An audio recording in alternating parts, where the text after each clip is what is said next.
오늘 말씀은 교회가 어떻게 위기를 그 문제를 극복하고 또 생육하고 번성하는지를 우리에게 보여줍니다. 7절은 창세기 1장 28절의 메아리입니다. 하나님께서는 사람을 창조하시고 그들에게 생육하고 번성하여 땅에 충만하라고 명령하셨습니다. 7절에서 하나님의 말씀이 왕성하여 제자의 수가 많아졌다라고 했는데, 여기서 왕성하고 많아진다라는 말과 창세기에 생육하고 번성한다는 말이 같은 말입니다. 죄인들이 생육하고 번성하는 것은 지옥의 확장입니다. 하지만 하나님의 백성인 교회가 생육하고 번성하는 것은 천국의 확장입니다.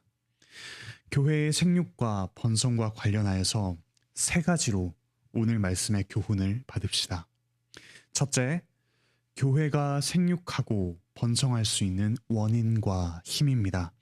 둘째, 교회가 생육하고 번성하는 과정입니다. 셋째, 교회가 생육하고 번성하는 결과입니다. 첫째로, 교회가 생육하고 번성할 수 있는 원인과 힘은 복음 선포입니다. 1절에서 그때의 제자가 더 많아졌다라고 합니다. 그때는 바로 앞에 5장 42절의 상황입니다. 곧 사도들이 날마다 성전에 있든지 집에 있든지 예수는 그리스도라 가르치기와 전도하기를 그치지 아니하던 바로 그때입니다. 사도들이 지속적인 박해에도 불구하고 그리스도의 복음을 선포할 때 제자의 수가 많아졌습니다.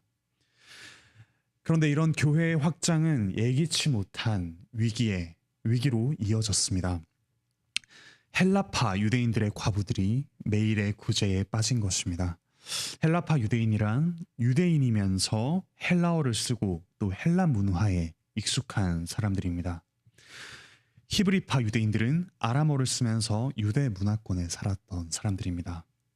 예루살렘 교회에서는 헬라파 유대인들이 아마 소수였을 것입니다. 그런데 그 헬라파 유대인들의 과부들이 매일의 구제에서 빠지는 일이 생겼습니다. 사도들은 이 문제를 자신들이 직접적으로 다루지는 않았습니다. 오히려 7 일꾼을 세우고 사도들은 4절에서처럼 기도하는 일과 또 말씀 사역에 힘썼습니다. 구제하는 일이 가치가 없었기 때문이 아닙니다. 사도들이 맡은 일이 복음을 선포하고 기도하는 일이었기 때문입니다. 이 복음 선포가 또한 교회의 본질이자 급선무이기도 했습니다. 사도들이 7 일꾼을 세우고 복음 선포에 힘쓰자 7절에서처럼 교회의 생육과 번성이 일어났습니다. 이처럼 교회가 생육하고 번성할 수 있는 원인과 힘은 복음 선포입니다. 복음은 하나님께서 그리스도 안에서 성령의 능력으로 우리를 위해 행하신 일입니다. 즉 삼위 하나님께서 행하신 일입니다. 우리에게 가장 중요한 것은 우리의 일, 우리의 어떠함이 아닙니다.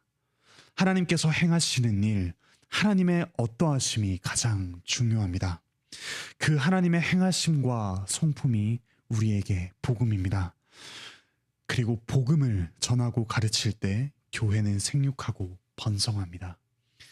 창조와 더불어 우리에게 주신 우리 본연의 목적을 이루게 됩니다. 그러므로 우리 역시 복음을 선포하고 또 가르치는 일에 힘씁시다.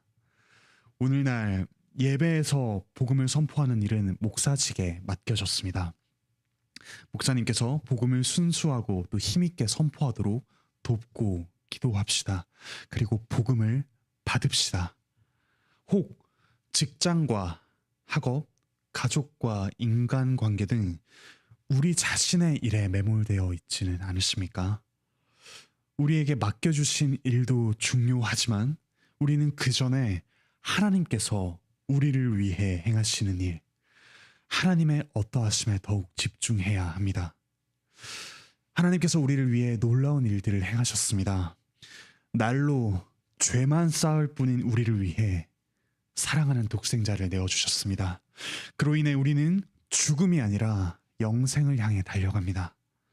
이미 영생을 얻었습니다. 우리가 행하는 모든 일은 이제 죽음을 퍼뜨리는 일이 아니라 영생을 나누는 일이 되었습니다. 그러므로 힘써 하나님께서 행하신 일을 받읍시다. 예배 때 선포되는 말씀을 온 인격으로 받읍시다. 힘써 우리에게 주신 이 성경 말씀을 읽읍시다. 자녀에게 복음을 가르칩시다. 또한 우리 서로에게 복음 위에 든든히 서도록 서로 권면합시다. 복음을 모르는 이들에게 복음을 전합시다. 우리 한 사람 한 사람 그리고 교회는 이와 같은 복음 선포를 통해 생육하고 번성할 것입니다. 둘째로 교회가 생육하고 번성하는 과정은 위기를 딛고 사람을 세우는 것입니다. 사도행전에서는 이 사도행전 안에는 교회가 위기를 마주하고 또 이를 이겨내며 생육하고 번성하는 과정이 담겨 있습니다. 위기는 크게 세 가지로 나타납니다. 외부의 박해, 그리고 내부의 부패, 그리고 내부의 분열입니다. 이 모든 위기는 결국 복음을 가리는 한 가지 위기라고 할 수 있습니다.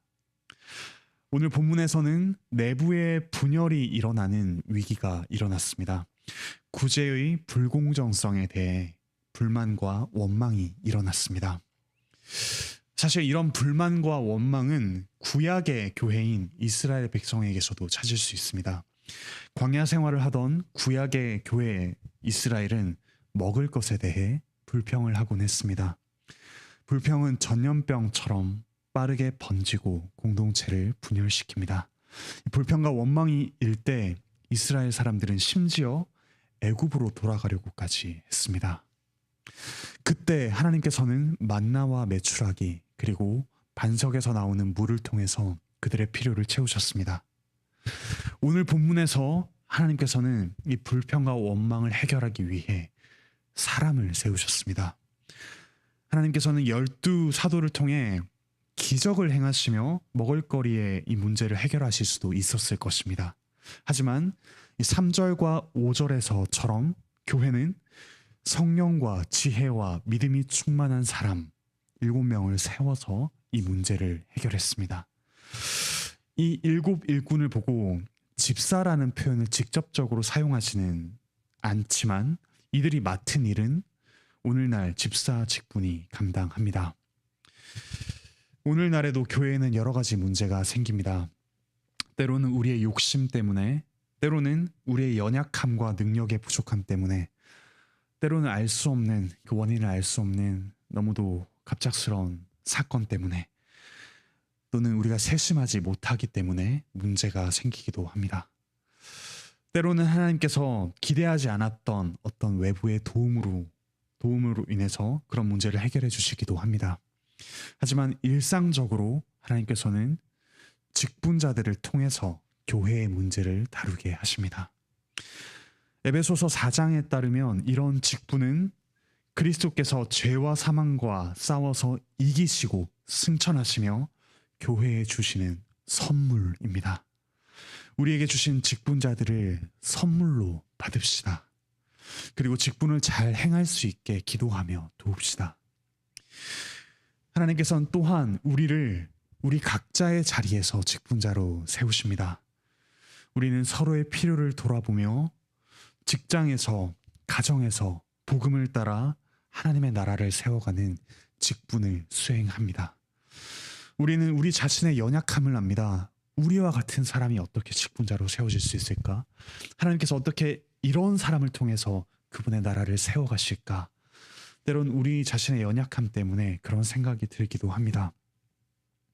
하지만 하나님께서는 바로 이런 우리를 직분자로 세우시기를, 이런 우리를 통해 하나님의 나라를 세워가시기를 기뻐하십니다. 얼마나 크신 은혜입니까? 그 은혜에 감사하며 우리에게 맡기신 직분을 충실히 감당합시다. 오늘도 하나님께서는 이런 우리를 통해 그분의 교회를 생육하고 번성하게 하십니다. 이제 마지막으로 교회가 생육하고 번성하는 결과 우리는 주님을 닮아갑니다. 스데반은 8절에서처럼 은혜와 권능이 충만하여 큰 기사와 표적을 행했습니다. 그리고 자유민들, 즉 이 노예에서 해방된 사람들과 그들의 회당에서 논쟁하였습니다. 그들은 스데반을 능히 당하지 못하여서 거짓으로 스데반을 고발합니다. 그 고발의 내용이 무엇입니까? 13절, 14절에 나와 있습니다. 거짓 증인들을 세우니 이르되 이 거룩한 곳과 율법을 거슬러 말하기를 마지 아니하는도다. 그의 말에 이 나사렛 예수가 이곳을 헐고 또 모세가 우리에게 전하여 준 규례를 고치겠다 함을 우리가 들었노라. 예수님께서 당하신 모함, 성전과 또 율법에 대한 이 거짓된 모함을 스데반이 똑같이 당합니다. 그 무고 속에서 15절에서 스데반의 얼굴은 천사의 얼굴과 같았습니다. 마치 신의 산에서 율법을 받은 모세의 얼굴이 빛났던 것처럼, 그리고 변화산에서 예수님의 얼굴이 빛났던 것처럼, 그리고 부활하신 예수님의 얼굴이 빛났던 것처럼 이때의 스데반은 무고를 당하면서도 그 자리에서 얼굴이 빛난 채로 있었습니다. 스데반은 예수님을 따라 기사와 표적을 행하고 또 복음을 선포하며 박해를 받았습니다. 그 박해 중에도 스데반의 얼굴은 예수님을 닮아 있었습니다. 교회가 생육하고 번성할 때 우리는 예수님을 닮아갑니다. 그분을 닮아 복음을 선포하고 또 사람들을 섬기며 우리의 자연적인 본성은 결코 행할 수 없는 예수님을 닮은 그런 선행들을 행합니다. 동시에 예수님을 따라 핍박도 받습니다. 그러나 결코 폭력으로 보복하지 않습니다. 우리의 얼굴은 절망으로 일그러지지 않습니다. 우리가 무시당하고 박해를 당한다고 해서 결코 좌절하거나 포기하지 않습니다. 우리가 지금 바로 그 예수 그리스도를 닮아가는 것을 알기 때문입니다. 그러므로 우리 사랑하는 형제자매 여러분, 교회가 생육하고 번성할 때 우리는 예수님을 닮아갑니다. 예수님이 행하신 일을 우리가 행하기도 하지만 동시에 예수님이 당하셨던 그 박해를 당하기도 합니다. 하지만 하나님의 눈에 우리는 예수님을 닮은 밝은 얼굴을 하고 있는 사람들입니다. 예수님과 같이 똑같이 사랑받는 하나님의 자녀가 이미 되었습니다. 그러므로 존귀해진 예수님을 이미 닮은 우리의 그 신분에 걸맞게 우리 함께 그 박해 속에서도 주님을 닮아 그 빛나는 하나님의 영광을 반사합시다. 말씀을 맺겠습니다. 교회가 생육하고 번성하는 힘은 하나님께서 행하신 일, 그 복음을 선포하는 것입니다. 또 하나님께서는 그 과정 중에 우리가 위기를 당하게 허용하시지만 동시에 그 위기를 우리 직분자들을 통해서 사람을 세우심으로써 해결하도록 하십니다. 그 과정 가운데 우리는 점점 예수 그리스도를 닮아가게 됩니다. 오늘날 우리가 각자 처한 위기가 있고 또한 교회가 함께 힘써 무언가를 행해야 되기도 합니다. 분명하게 기억할 것은 하나님께서 교회를 생육하고 번성하게 하십니다. 그 사실을 굳게 믿으며 오늘 우리에게 맡기신 이 직분을 충실하게 감당하며 하나님의 복음을 따라 위기를 마주해가는 우리 모든 형제자매 되시기를 바라고 축복합니다. 기도드리시겠습니다. 하늘에 계신 우리 아버지 하나님, 하나님께서 이 죄악 가득한 세상을 단번에 없애지 않으시고 이 가운데 그 아들 예수 그리스도를 보내사 하나님의 새로운 백성, 또 예수 그리스도의 몸, 성령님께서 충만하게 거하시는 성전인 교회를 세우셨습니다. 또한 이 교회가 그저 우리들끼리 소수로 뭉쳐서 우리의 이익만을 구하는 그런 소수의 이익 집단이 아니라 생육하고 번성하여 우리 인간 본연의 목적을 이루는 하나님 나라를 확장하는, 또 하나님의 복음을 널리 선포하는 그런 귀한 직분을 감당하도록 주께서 은혜 위에 은혜를 베풀어 주셨습니다. 그 사실을 저희가 기억하며 참 교회로서 힘써 모이게 하시고 무엇보다 하나님께서 행하시는 놀라운 일, 그 복음을 들으며 복음을 선포하며 전하는데 부족함이 없게 주께서 은혜를 베풀어 주시옵소서. 저희 교회가 당한 여러 가지 슬픈 일과 또 힘든 일이 있습니다. 또 우리 성도들 한 사람 한 사람이 마주해가는 삶의 위기와 문제들이 있습니다. 주께서 그 모든 위기와 문제 가운데 저희를 더욱더 성장시키시며 우리 주 예수 그리스도를 닮아가게 하십니다. 그 사실을 굳게 믿으며 우리 서로 도와 또 복음에 굳게 붙들려 그리스도를 닮아가며 그리스도의 복음을 선포하는 그런 든든하게 서가는 교회가 될 수 있도록 은혜를 베풀어 주시옵소서. 감사드리며 예수 그리스도의 이름으로 기도드립니다. 아멘. 은혜로운 기도의 시간 되시기 바랍니다.